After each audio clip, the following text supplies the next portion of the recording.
राधे राधे, जय श्री कृष्णा, जय सीताराम। आज मैं आपको सुनाने जा रही हूँ कार्तिक महात्म का 24वां और 25वां अध्याय। सुनिएगा। राजा पृथु ने कहा कि हे नारद जी, आपने तुलसी के इतिहास, व्रत, महात्म्य के बारे में कहा। अब यह बताने की कृपा करें कि कार्तिक मास में और भी देवताओं का पूजन होता है, यह मुझे समझा कर कहिए।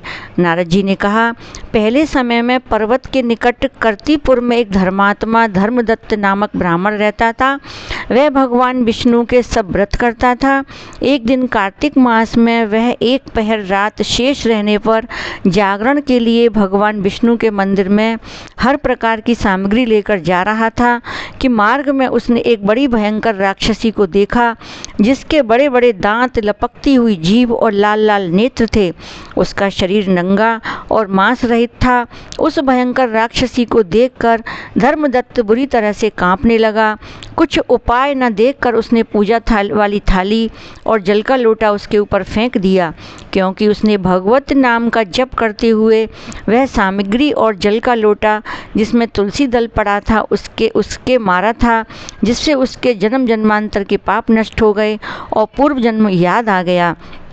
वह हाथ जोड़कर धर्मदत्त के चरणों में गिर पड़ी और बोली, हे विप्र, मैं पूर्व जन्म के कर्मों के फल से इस अवस्था को प्राप्त हुई हूँ।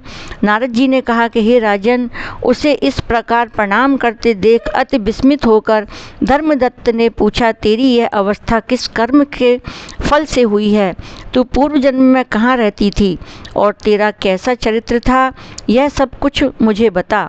उस राक्षसी ने, जिसका नाम कलहा था, कहा कि हे ब्राह्मण, सौराष्ट्र में भिक्षुक नाम का एक ब्राह्मण रहता था। मैं उसकी पत्नी थी। मेरा स्वभाव बड़ा ही निष्ठुर था। मैंने अपने पति का कभी भला नहीं चाहा, न उसे कभी अच्छा भोजन और न मिठाई ही खाने को दी। मैं प्रतिदिन उससे लगड़ती झगड़ती रहती थी। मुझे इस प्रकार की झगड़ालू देख तथा नित्य प्रति की कलह से तंग आकर मेरे पति ने दूसरा विवाह करने का निश्चय किया। यह सुनकर कि मेरा पति दूसरा विवाह कर रहा है, मैंने उसके ब्याह से पहले ही विष खा अपनी आत्महत्या कर ली। मेरी मृत्यु के बाद यमदूत आए और मुझे गदा से मारते हुए यम के पास ले गए। यमराज ने मुझे देखकर चित्रगुप्त से पूछा कि हे चित्रगुप्त, इसने क्या कर्म किया है? जो भी कर्म इसने किया है उनका फल इसे भोगना होगा। कलहा ने कहा कि हे ब्राह्मण, चित्रगुप्त ने यमराज से कहा कि इसने अपने जीवन में कोई भी अच्छा काम नहीं किया है। यह अपने पति को सदा खराब भोजन देकर आप अच्छा भोजन खाती रही, इसलिए अब यह विष्ठा खाने वाली होगी। इसे अब सुअरी का जन्म दिया जाए। चूँकि यह अकेली ही पाक के बर्तन में भोजन करती थी, इसलिए यह अपने बच्चों को खाने वाली बिल्ली होगी। इसने अपने पति पर क्रोध करके आत्मघात किया है, इसलिए यह प्रेत योनि में जाएगी। अब आप इसको अपने दूतों द्वारा मरु स्थान में भेज दीजिए। वहाँ पर यह बहुत दिनों तक प्रेत योनि में रहकर फिर यह पापिन अपनी तीनों योनियों को भोगे। सो हे ब्राह्मण, मैं 500 वर्ष से प्रेत योनि में हूँ और भूख प्यास के कारण नित्य दुखी रहती थी। एक दिन भूख से तंग आकर मैं एक वैश्य के शरीर में प्रविष्ट हो गई। उसके शरीर द्वारा मैं कृष्णा और बेड़ी के संगम पर इस देश में आ पहुँची। एक दिन भगवान शंकर व विष्णु जी ने मुझे बलात् उसके शरीर से बाहर निकाल दिया। फिर मुझे आप दिखाई दिए। आपके लोटे में से तुलसी दल का छींटा मेरे ऊपर पड़ा, जिससे मेरे सब पाप नष्ट हो गए। हे द्विजोत्तम, आप मुझे यह बताइए कि आगे होने वाली तीनों योनियों और इस प्रेत शरीर से किस तरह मेरी मुक्ति होगी। धर्मदत्त ने कलहा की बात सुनकर उसके पिछले कर्मों और वर्तमान अवस्था को देखकर वहाँ दुखी हुआ। उसका दुख देखकर उसका चित्त पिघल गया और फिर उसे दुखित भाव से कहा। अब है 25वां अध्याय। तीर्थ, व्रत और दान आदि के करने से समस्त पाप नष्ट हो जाते हैं, और मगर प्रेम योनि में रहने वाले को इसका अधिकार नहीं है। तुम्हारे दुख को देखकर मैं अत्यंत दुखी हूँ और तुम्हारा दुख दूर किए बिना मुझे संतोष नहीं होता।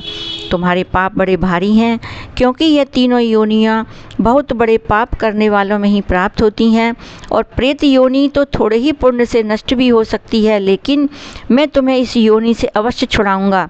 इसलिए मैंने जो कार्तिक का व्रत किया है उसका आधा पुण्य तुम्हें देता हूँ, क्योंकि यज्ञ दान तीर्थ से सब निश्चय ही कार्तिक के व्रत के पुण्य के समान नहीं है। देवर्षि नारद बोले कि हे राजन, इतना कहकर धर्मदत्त ने उसको ओम नमो भगवते वासुदेवाय द्वारा यह द्वादशाक्षर मंत्र सुनाया और तुलसी का जल उसके ऊपर छिड़का।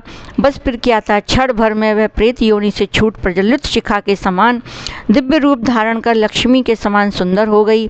तब वह धर्मदत्त को दंडवत करके प्रसन्नता से गदगद होकर बोली, हे ब्राह्मण, आपके आशीर्वाद से मैं इस घोर नरक से छूट गई हूँ।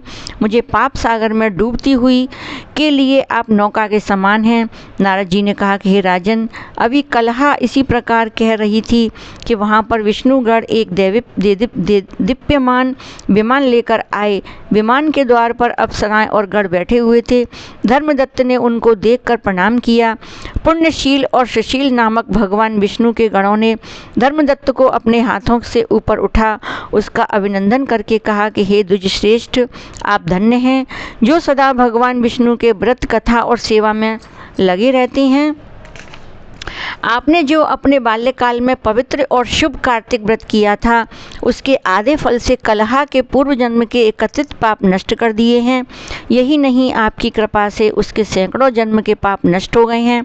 आपके जागरण आदि करने से पुण्य प्रभाव से आकाश मंडल से यह विमान आया है। ब्राह्मण, अब हम इसे भांति भांति के भोगों से युक्त वैकुंठ में ले जा रहे हैं। आपके दान पुण्य के प्रभाव से यह भगवान विष्णु के पास रहेगी।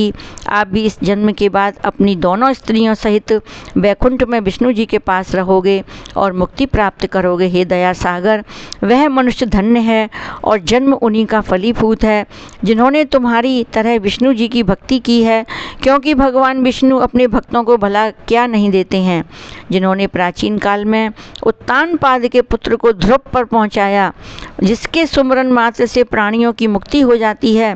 प्राचीन काल में विष्णु जी केवल अपने नाम के स्मरण से ही आप द्वारा पकड़े हुए हाथी को हस्ती योनि से मुक्त करके जय नाम देकर अपना पार्षद बना लिया। तुमने उसी विष्णु की सेवा की है, इसलिए तुम अपनी दोनों स्त्रियों सहित 1000 वर्ष तक भगवान विष्णु के पास निवास करोगे। जब तुम्हारा पुण्य क्षीण हो जाएगा तब तुम सूर्यवंश में अपनी दोनों रानियों के साथ राजा दशरथ के नाम से प्रसिद्ध होगे, तथा यह कलहा तुम्हारे आधे पुण्य की भागीदार होने के नाते तुम्हारी तीसरी भार्या होगी। वह भगवान विष्णु पुत्र के रूप में तुम्हारे पास रहेंगे और देवताओं का कार्य करेंगे। विष्णु जी को प्रसन्न करने वाले तुम्हारे कार्तिक व्रत से अधिक महत्वपूर्ण यहाँ दान तीर्थ आदि और कोई भी नहीं है। हे दया सागर, तुम धन्य हो, क्योंकि तुमने जगत गुरु भगवान विष्णु को प्रसन्न करने के लिए कार्तिक मास का व्रत किया है, जिसके आधे पुण्य के फल की भागीदार कलहा है। इस समय हम इसे अपने साथ विष्णु लोक में ले जा रहे हैं। राधे राधे।